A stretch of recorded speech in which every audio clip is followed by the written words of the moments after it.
జనాల్లోకి వెళ్ళిపోయి ఎక్కడ బతుకుతున్నాడో తెలియకుండా అట్లా బతికేసి తర్వాత వచ్చి తన సామ్రాజ్యాన్ని ఇచ్చేయడం అట్లాంటిది ఉండే కదా, అలాంటిది కాదు కదా.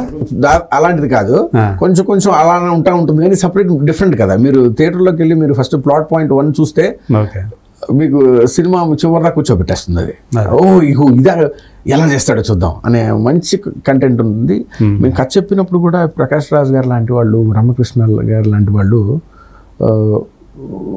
తొందరగా ప్రకాష్ రాజ్ తొందరగా యాక్సెప్ట్ చేయరు కదా, చేయడానికి ఆలోచిస్తారండి వాళ్ళు. డబ్బులతో పని ఉంది, మేము ఇప్పుడు ఏదో మేము రెమ్యునరేషన్ వస్తుందని చేసే వాళ్ళు కాదండి వాళ్ళు. They are least bothered about the money.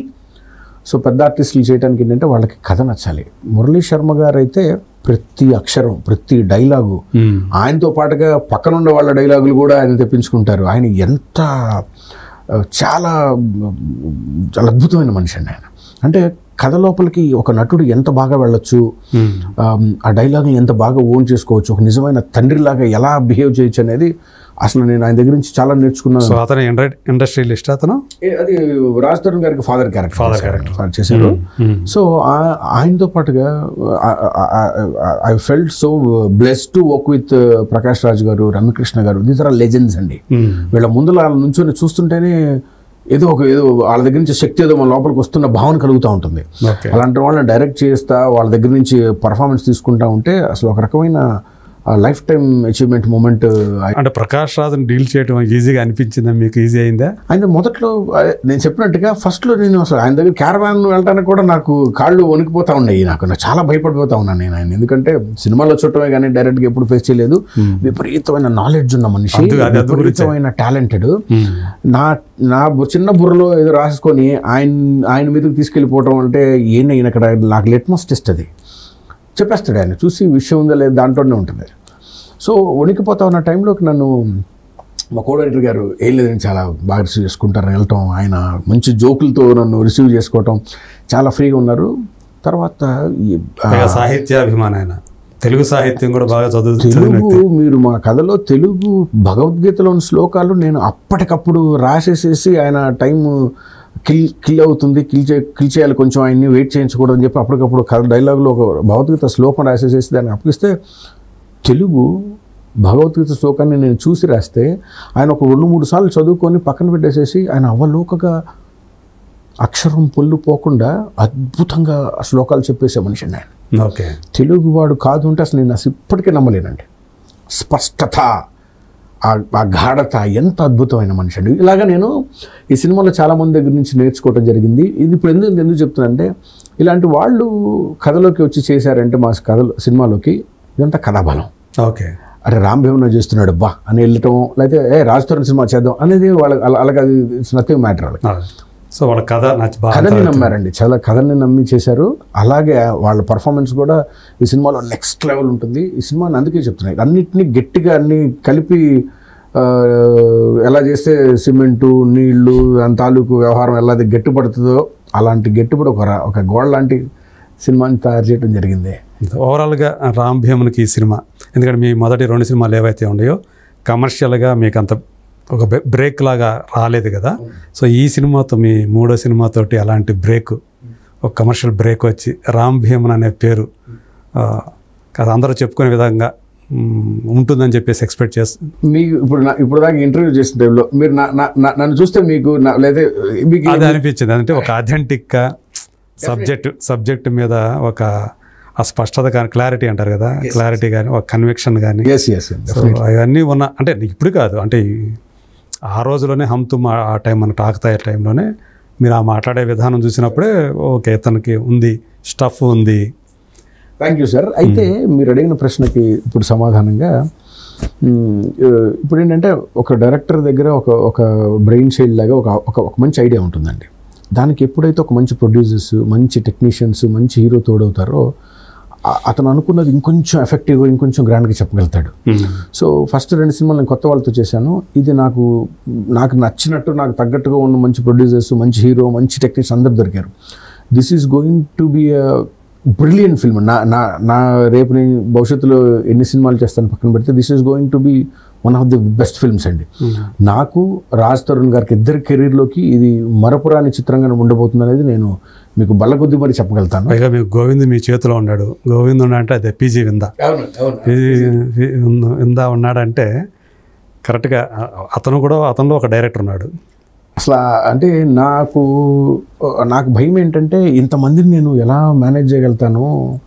నన్ను చూస్తే కనీసం దూరం నుంచి చూస్తే డైరెక్టర్ అని కూడా అనుకోరండి. సెట్లో చూస్తే ఏ బాబు డైరెక్టర్ గారు ఉన్నారా అని అడుగుతున్నాను. అడిగిన సందర్భాలు 2-3 నాకే ఎదురైనాయి. కొత్త కూరలు డైరెక్టర్ అనుకునేవాళ్ళు కాదు. చూస్తే 200 మంది ఉన్నారు, పెద్ద లోపల ప్రకాష్ రావు ఉన్నారు. నేను ఊరికి నడుచుకుంటూ బయటకు వచ్చాక నుంచునేవాడిని. ఏ బాబు డైరెక్టర్ గారు నన్ను అడిగేవాళ్ళు. ప్రకాష్ రావు అడిగేవాడా? కొత్త వాళ్ళు ఎవరన్నా వాళ్ళు అదే రమ్మ పక్కరమ్మ అనేవాళ్ళు నన్ను. నేను ఫస్ట్ కొంచెం షాక్ నేను దాన్ని ఎంజాయ్ చేసేవాడిని. సరే కానీలే సరే కుర్చీ లోపల మందే, దాంట్లో ఎవరు కూర్చోడు, దాంట్లో ఎవరు కూర్చోలేరు. ఆ నమ్మకంతో ఎంజాయ్ చేసుకునేవాడిని. అయితే నా పనిని చాలా వరకు సులువు చేసింది పీజీ విందా అండి. Such a biggest personality, vast experience. మా ఇద్దరికి కూడా ఏంటంటే ఆయన కూడా మంచి ఫిల్మ్ చదువుకున్న మనిషి. సో నేను యూకేలో చదువుకు రావడం, ఆయనకి మా ఇద్దరి మధ్యలో నాకేందో అనుకోకుండా ఇవన్నీ బాగా అందరితో కెమిస్ట్రీస్ బాగా సెట్ అయిపోయినాయి. హీరోయిన్లతో వీళ్ళతో తప్ప మిగతా వాళ్ళతో కెమిస్ట్రీ బాగా సెట్ అయింది. Is just like my brother అండి. ఈ రోజు మా ఇద్దరి మధ్యలో ఒక షార్ట్ పెట్టడానికి ఎక్కడ ఒక 2 నిమిషాలు డిస్కషన్ కూడా జరగదు. సో ఆయనకు అర్థమయ్యేది నాకేం కావాలో, నేను ఇలా చేస్తాడు అనుకున్న టైంకి దానికన్నా ఒక మెట్టు ఎక్కువ చేసి ఇలా పెట్టేసేవాడు. కొన్ని చోట్ల అయితే అసలు నేను హగ్ చేసుకున్న సిచ్యువేషన్స్ మా ఇద్దరి మధ్యలో చాలా ఉన్నాయి. నేను ఎప్పుడు ఒక లైటింగ్స్ స్పాన్ చేసి నేను మానిటర్లో చూస్తే ఆ డైలాగ్ ఆర్టిస్ట్ వచ్చి డైలాగ్ చెప్తే అరే ఏంటి నా సినిమానేనా ఇది అని నేను ఎన్నోసార్లు గూస్ బంప్స్ మూమెంట్స్ నేను షూటింగ్ టైంలోనే పొందానండి. One of the main reasons is PG Vinda. Is directors person అండి. ఆయన మీరు డైరెక్టర్ ఉన్నారు కానీ ఒక డైరెక్టర్ ఉన్నప్పుడు ఆయన డైరెక్టర్ని తీడు బయటికి. అంటే నేను అనేది ఏంటంటే అతనిలో డైరెక్టర్ ఉండడం వల్ల ఇక్కడ డైరెక్టర్ ఏం కోరుకుంటున్నాడు తెలిసిపోతుంది, నాలెడ్జ్ ఉపయోగపడుతుందండి. నాలెడ్జ్ ఉపయోగపడుతుంది. ఏ రోజు ఆర్గ్యుమెంట్లు, డిస్కషన్స్, టైం వేస్ట్ ఎప్పుడు ఉండేది కాదు. నా పని చాలా వరకు ఇంత హ్యాపీగా అవడానికి కారణం none other then PG Vinda అండి. సో ఇప్పుడు మీరు విజువల్స్ చూస్తూ ఉంటే చాలా మంది విజువల్స్ అన్ని కట్ చేసి కొత్తగా అనిపిస్తుంది అంటే credit all goes to PG Vinda. నేను రాసుకోవటం వరకే కానీ అన్నట్టు ఆ ట్రైలర్ ఆ కట్ చూసినప్పుడే తెలిసిపోతుంది. అక్కడ అందరూ అడుగుతున్నారు రాజ్ తరుణ్ మీద ఏంటి ఈ టైప్ ఈ కథ అంటున్నారంటే సగం పాపం ప్రొడ్యూసర్ది, సగం పాపం పీజీ విందా అది. ఎందుకంటే వాళ్ళు అందరూ ఆర్టిస్ట్ తీసుకొచ్చి అడ్డు పెట్టేశారు. ఈయన దీన్ని ఒక పెద్ద సినిమాలా చేసేసాడు. నేను ఓన్లీ రాసుకొని డైరెక్ట్ చేశాను కాబట్టి వాళ్ళిద్దరే దానికి రీజన్ అండి. నేను నిమిత్త మాత్రుండి. సో సినిమా హిట్ అయినా ఫ్లాప్ అయితే నాదే రెస్పాన్సిబిలిటీ, హిట్ అయితే కనుక ఇది అందరి రెస్పాన్సిబిలిటీ అండి. అందరూ చాలా కష్టం, అందరూ భాగస్వామిలే. చాలా కలెక్టివ్ వర్క్, ఇది కలెక్టివ్ ఫామ్. అది దర్శకుడు అనేవాడు అతని దిశానిర్దేశంలో పనిచేస్తారు, అతని విజన్ మించి పనిచేస్తూ ఉంటారు, బట్ అందరూ కలిసి పనిచేస్తారండి. సో కాబట్టి we are so happy with the output అండి. నేను పీపుల్ విల్ గెట్ సర్ప్రైజ్డ్ అని ఎందుకు చెప్పగలుగుతానంటే మీరు ఏదైతే పోస్టర్స్లో, టీజర్లో చూస్తున్నారో, ట్రైలర్లో చూస్తున్నారో అది సినిమాలో ఇంకోలా ఉంటుంది. మేము చాలా తెలివిగా అసలు నేను చెప్తున్నా కదా, మేము రాత్రి 12-1 గంటల దాకా కూడా మేము మా డిపార్ట్మెంట్ కూర్చొని అందరూ నవ్వుకుంటున్నాం. మాకు వచ్చిన కింద చదువుకుంటా కింద కామెంట్స్ చూస్తే నవ్వుకుంటా ఉన్నాం. ఎందుకంటే people are going to get something else in the theatre, that is going to hit them. అది వాళ్ళని షాక్ గురి చేస్తుంది. They will have a very new feeling అని గట్టిగా నమ్మకం అండి. అంటే మీకు ఒక డైరెక్టర్గా పేరు చేస్తుంది. రాజ్ తరుణ్ కెరీర్కి ఏదైనా ఇది ఉపయోగపడుతుంది అంటారా? అతనికి ఇంకొక స్టెప్ పైకి ఎక్కించడం అట్లా ఎక్స్పెక్ట్ చేస్తున్నారా? కరెక్ట్, నిజం. ఇది మీకు అన్నట్టుగా ఇది అబ్సల్యూట్లీ రాజ్ తరుణ్ ఫిల్మ్ అండి. ఇది this no doubt about it.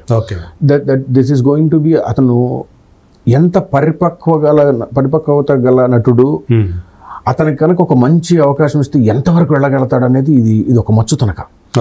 ఇప్పటిదాకా రాజ్ తరుణ్ ఏంటంటే మనం బాయ్ నెక్స్ట్ డోర్, కొంచెం ఆవారా, కొంచెం ఆ స్పీడు, ఆ స్లాంగ్తో చూస్తున్నాం మనం. ఈ సినిమాతో అతని నుంచి ఒక కొత్త మనిషి ఆవిష్కరిస్తాడు. ఒక పెద్ద ఫిల్మ్ హీరో ఎలా అయితే అన్ని క్రాఫ్ట్స్ని, అందరు ఆర్టిస్టులని, సినిమా మొత్తాన్ని, కథ మొత్తాన్ని ఒక ఒక ఒక మైండ్లో పెట్టుకొని, ఒక కళల్లో పెట్టుకొని ఒక ఇమోషన్ని తీసుకువెళ్తా ఉంటాడో, ఎవరైతే ఒక హుక్ ఉంటాడో, ఈ ఫిల్మ్ మొత్తానికి అతను హుక్లా పనిచేశాడండి. అంటే అరే ఇలాంటి వ్యక్తి ఇలాంటి కథ చేయగలుగుతున్నాడా, ఇంత సెటిల్గా చివరిదాకా ఉండగలిగాడా, ఇలాంటి ఎంత దీన్ని మోయగలుగుతున్నాడా ఎమోషన్. మేము ఫస్ట్ మా అందరి డౌట్, సినిమా కట్ అయ్యేదాకా కూడా నేను కనీసం నన్ను ఒక 500 మంది అడుగుంటారండి, ఇంత పెద్ద కథ, ఇంత పెద్దది ఇది. రాజ్ తరుణ్ గారికి కూడా ఒక డౌట్ ఉండేది. ఆయన నాకు టీజర్ రిలీజ్ తర్వాత ఆయనే చెప్పారు నాకు, డార్లింగ్ అసలు నాకు చేస్తున్నప్పుడు కొంచెం నాలో దర్దర్ద అంటుండేది, నువ్వు ఏదో చేపిస్తూ ఉండేవాడు.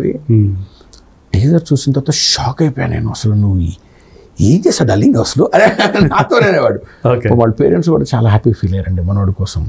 సో వాళ్ళు నాతో ఫోన్లో మాట్లాడారు. చాలా కొత్తగా అనిపించింది, మాకే కొత్తగా అనిపించింది రాజ్ తరుణ్. లాస్ట్లో ఇప్పుడు ఈ ట్రైలర్ చూసినప్పుడు మాట్లాడారు. అది మీరు చూస్తే ఆ సీన్స్ అన్ని అయిపోయిన తర్వాత కట్ చేస్తే క్లైమాక్స్లో అతను ఫ్లైట్ నుంచి ఇలా బయటకు వచ్చే స్లో మోషన్ నడుస్తున్నప్పుడు ఒక గూస్ బంప్స్ మూమెంట్స్. అతనికి ఎంత ఫ్యాన్స్ ఉన్నారనేది నాకు టీజర్ రిలీజ్ చేస్తే కూడా తెలియదండి. అతని ఫ్యాన్స్ నాకు విపరీతమైన, నా ఇన్స్టాగ్రామ్లోకి వచ్చేసేసి, నా ఫేస్బుక్లోకి వచ్చేసేసి విపరీతమైన మెసేజ్లు, కొన్ని వార్నింగ్లు. నాకు ఇలా పెద్ద హీరోలకి చూస్తుంటాం మనం, రే జాగ్రత్త నువ్వు మా వాడిది వస్తుంది అని. రాజ్ తరుణ్ నేను ఎక్స్పెక్ట్ చేయలే. పంచుకున్నాడు, నాకు చేశాడు, చిన్న హీరో, బాగా చేశాడు, బాగా సపోర్ట్ చేస్తున్నాడు, ఇబ్బంది లేదు అనుకున్నాం. కానీ ఇన్స్టాగ్రామ్లో అతని అభిమానులు దాదాపు వార్నింగ్ ఇచ్చినంత పని నాకు డైరెక్ట్గా చేశారండి. జాగ్రత్త నువ్వు, మా హీరో హెయిర్ స్టైల్ నువ్వు కొంచెం కాన్సన్ట్రేట్ చేయాలి, నువ్వు ఎక్కడో ఫోటో బయటకు వచ్చింది అని నాకు డైరెక్ట్గానే వాళ్ళు, ఒరి అమ్మ ఏంటర్ బాబు ఇది, ఇలాంటివి కూడా ఉంటుందా అని అనిపించింది ఒక హీరోతో చేస్తున్నప్పుడు. కానీ దే లవ్ హిమ్ అలాట్. అందుకే ఇవన్నీ ఆడపిల్లల దగ్గర నుంచి మగపిల్లలు అందరూ అతని మీద ఎంత అభిమానం చూపించారనేది నాకు చాలా ఆనందం వేసింది. చాలా దురదృష్టం ఏంటంటే ఇలాంటి టైంలో ఈ సంఘటన కాదు, ఈ ఘటన సంఘటన అంటే మంచి ఘటన, ఈ ఘటన దుర్ఘటన అని చెప్పాలి. ఒక షూక్ చేసిందండి చాలా. అంటే అందరినీ, అంటే నన్ను పక్కన పెడితే ప్రొడ్యూసర్స్ని కానివ్వండి, సినిమాలో పనిచేసిన వాళ్ళందరూ ఒక్కసారిగా అరే ఇదంతా కళ అయితే బాగుండు, ఇదంతా ఒక అబద్ధం అయితే బాగుండు అని చాలా చాలా అనుకున్నామండి.